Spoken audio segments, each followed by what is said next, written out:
కూర్చొని గట్టుపల్ మండలం వెల్మకన్న గ్రామం నూతనంగా ఏర్పడినటువంటి పాలక మండలిలో భాగంగా గ్రామ సర్పంచ్ భర్త అయినటువంటి రావుల స్వప్న రమేష్ గారు మనకు అందుబాటులో ఉన్నారు. వారు వాళ్ళ గ్రామ అభివృద్ధికి సంబంధించినటువంటి కొన్ని విషయాలు మనం తెలుసుకుందాం. ఇప్పుడు ముఖ్యంగా మన గ్రామంలో కూతుల బెడద మరియు కుక్కల బెడద ఎక్కువగా ఉన్నది సర్పంచ్ గారు. దానికి సంబంధించి మీరు ఎలాంటి నిర్ణయాలు తీసుకుంటున్నారు? మీరు మరియు మీ సెక్రటరీ కానీ మరియు పాలక మండలి కానీ వార్డు మెంబర్స్ కానీ దానికి కొంచెం చెప్పగలరు. గత 15 రోజుల క్రితమే పాలకవర్గం గ్రామ సభలో తీర్మానం చేసి మా పాలకవర్గం మా గ్రామ ప్రజలందరూ కుక్కల బెడద కూతుల బెడద ఉందంటే దాన్ని ఒక యుద్ధ ప్రాతిపదికన కుక్కల్ని పట్టించడం జరిగింది. ఆల్మోస్ట్ ఒక 80% కుక్కల్ని పట్టించి ఖమ్మం అడవుల్లోకి తీసుకుపోవడానికి మేము సహకరించినాం. మా పాలకవర్గం మొత్తం కూడా అందరూ సహకరించి కుక్కల్ని కొంతమేర ఒక 80% మేర నిర్మూలించడానికి చర్యలు తీసుకున్నాం. సార్, రెండో విషయము, మీ గ్రామ పంచాయతీలో మన గౌరవ ముఖ్యమంత్రి గారు 99 రోజుల ప్రణాళిక ఇచ్చినారు. దాంట్లో భాగంగా ఎలాంటి చర్యలు తీసుకుంటున్నారు? శానిటేషన్ కావచ్చు, వైద్యం కావచ్చు, విద్య కావచ్చు, ఎలాంటి ప్రణాళికలు చేస్తూ ఉన్నారు? అదేవిధంగా మీ గ్రామ విద్యాభివృద్ధి కోసం ఎలాంటి చర్యలు తీసుకున్నారు? ఎందుకంటే ఇవాళ పెద్ద పెద్ద కార్పొరేట్ స్కూల్స్ ఉన్నాయి. మీకు చండూరు దగ్గరలో ఉన్నది, మరియు మునుగోడు మండలం కూడా దగ్గరలో ఉంది. ఇప్పుడు గట్టుపల్లి కూడా మండలం అయింది. ప్రైవేట్ స్కూల్స్ చాలా ఉన్నాయి. మీ స్కూల్ అభివృద్ధి కోసం ఎలాంటి కార్యక్రమాలు చేస్తున్నారు? అదేవిధంగా 99 రోజుల ప్రణాళికలో భాగంగా ఎలాంటి కార్యక్రమాలు చేపడుతున్నారు? 99 రోజుల ప్రణాళికలో భాగంగా ప్రభుత్వ పిలుపు మేరకు మా ఊర్లో మురికివాడలు అన్నీ క్లీన్ చేయడం జరిగింది. హై స్కూల్లో చెత్త తొలగించడం, వాటర్ ట్యాంకుల్ని శుభ్రపరచడం, అలాగే మా ఎమ్మెల్యే గారు రాజగోపాల్ రెడ్డి గారి సహకారంతో స్కూల్ ప్రహారీ కూడా ఒకటి చేయడం జరుగుతుంది.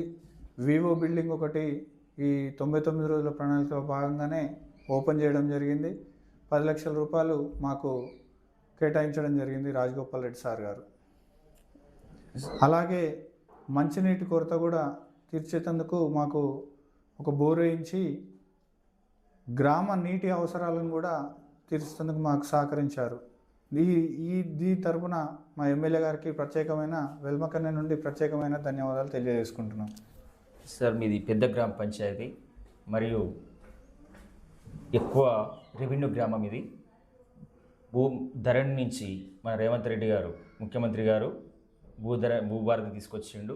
దాంట్లో భాగంగా ప్రజలకు మీరేమైనా హెల్ప్ చేస్తున్నారా? ఎందుకంటే సాదా బైనామా మీకు ఏమైనా ఉపయోగపడుతూ ఉందా?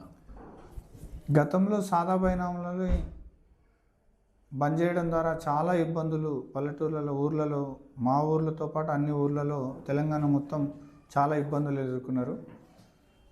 ప్రజాప్రభుత్వం అని తెలిసి రేవంత్ రెడ్డి గారు మా ఎమ్మెల్యే గారి సహకారంతో ఇక్కడ సాదా బైనామాలు కూడా మా ఊర్లో జరుగుతున్నాయి. రైతులు కొంతమేర ఉపశమనం పొందుతున్నారు. ఎన్నో ఏండ్ల భూ సమస్యల్ని కూడా పరిష్కారం దిశగా అడుగులేస్తున్నారు. సర్పంచ్ గారు, ఇప్పుడు మద్యం మరియు డ్రగ్స్ అనేది చాలా ఎక్కువైపోయింది. గ్రామాలలో ఎక్కడ పడితే అక్కడ యూత్ మొత్తం కూడా మద్యపానం సేవిస్తూ ఉన్నారు. దానికి సంబంధించినటువంటి ఏమైనా చర్యలు తీసుకుంటున్నారా? మన గట్టుపల్ మండల్ పిఎస్ నుంచి, పోలీస్ స్టేషన్ నుంచి కానీ ఎస్ఐ గారు ఏమైనా వచ్చి కౌన్సిలింగ్ ఇస్తున్నారా యూత్కి?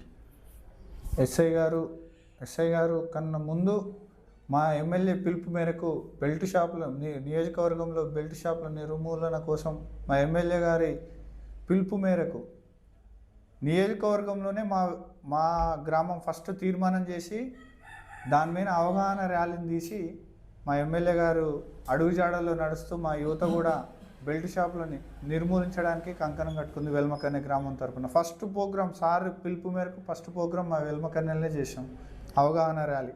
అలాగే ఎస్ఐ గారు వచ్చి రోజు 2 గంటలు యువతని చైతన్యం చేసి మద్యం ఎక్కడ బహిరంగంగా మద్యం తాగినా కూడా కఠినమైన చర్యలు తీసుకుంటూ బెల్ట్ షాపుల నిర్మూలనతో పాటు వైన్స్ కూడా 1 గంటలకు తీసి 6 గంటలకు పర్మిట్ రూమ్ తీసే విధంగా మేమైతే ఖచ్చితంగా సమయపాలన కూడా పాటిస్తున్నాం. సార్ మీ గ్రామంలో కావచ్చు, నియోజకవర్గంలో కావచ్చు, మన ఎమ్మెల్యే గారు ప్రత్యేక నిధులు అంటే ఆయన సొంత డబ్బు ఖర్చు పెట్టి మరి పేద ప్రజలకు సేవ చేస్తారు అనేది ఒకటి ఉన్నది. దాంతో మీరు ఏకీభవిస్తారా? ఖచ్చితంగా సార్. మునుగోడు నియోజకవర్గంలోనే కాదు, తెలంగాణ రాష్ట్రంలో చూసుకుంటే ఇంత మంచి ఎమ్మెల్యే ఎవరు ఉండరు. ఏ సమస్య మీదైనా, రోడ్ల మీదనైనా, ప్రాజెక్టుల విషయంలోనైనా, ఇంకా అభివృద్ధి విషయంలోనైనా, పేదవారికి సాయం చేయడంలోనైనా తెలంగాణ మొత్తంలో ఏ ఎమ్మెల్యే చూసుకున్నా మా ఎమ్మెల్యే గారు, మునుగోడు ఎమ్మెల్యే రాజగోపాల్ రెడ్డి గారు ప్రథమ స్థానంలో ఉంటారని మేము బల్లగుద్ది చెప్తున్నాం. ఎందుకంటే మా ఊర్లో ఒకరు తల్లిదండ్రులు చనిపోతే 3 పిల్లలు అనాథాలు అయ్యారని చెప్పేసి వారికి 5 లక్షలు ఇవ్వడం జరిగింది. వేరే ఇంకో అతను ప్రమాదవశాత్తు కింద పడిపోతే ఆయనకు 1,00,000 రూపాయలు ఇవ్వడం జరిగింది. ఆయన మునుగోడు నియోజకవర్గం రావడం మేము ఒక అదృష్టంగా భావిస్తున్నాం. ఆయన అడుగుజాడల్లో నడుచుకుంటూ మునుగోడుని అభివృద్ధి పదంలో తీసుకుపోవాలనే మేము ఆయన వెనకాల ప్రయాణం చేస్తున్నాం. సార్ మరి రాజగోపాల్ రెడ్డి గారికి మంత్రి పదవి ఇస్తే ఇంకా అభివృద్ధి అవుతుందని చెప్పి మునుగోడు ప్రజలు కోరుకుంటున్నారు. దానికి మీరు ఎలా స్పందిస్తున్నారు? అసలు ఈ రాజకీయాల్లోకి నేను కూడా రావడం ఆయన స్ఫూర్తిగా తీసుకొని ముందుకు రావడం జరిగింది.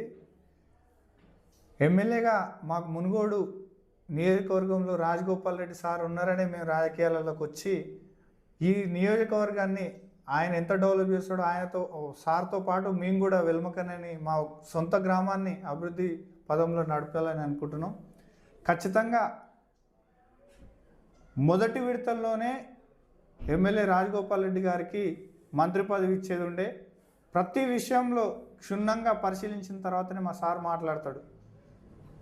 అసలు ఈ తెలంగాణలో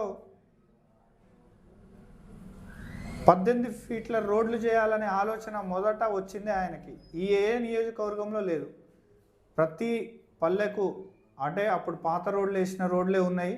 ఆ రోడ్లను వెహికల్స్ ఎక్కువైనాయి, జనాలు యాక్సిడెంట్లు అయి చనిపోతున్నారు.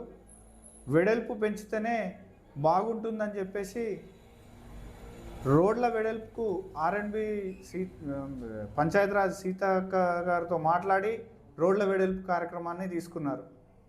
ప్రతి ఒక్క రోడ్డుని మా సార్ దగ్గర ప్రతి నియోజకవర్గంలో ప్రతి ఒక్క రోడ్డు ఏ రోడ్డు ఎక్కడ ఏముంది అని చెప్పేసి ఆయనకు అంత అవగాహన ఉన్నది.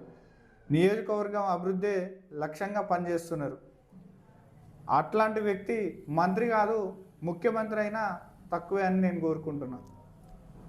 సార్ ఇంత చిన్న వయసులో మీకు ఇక్కడ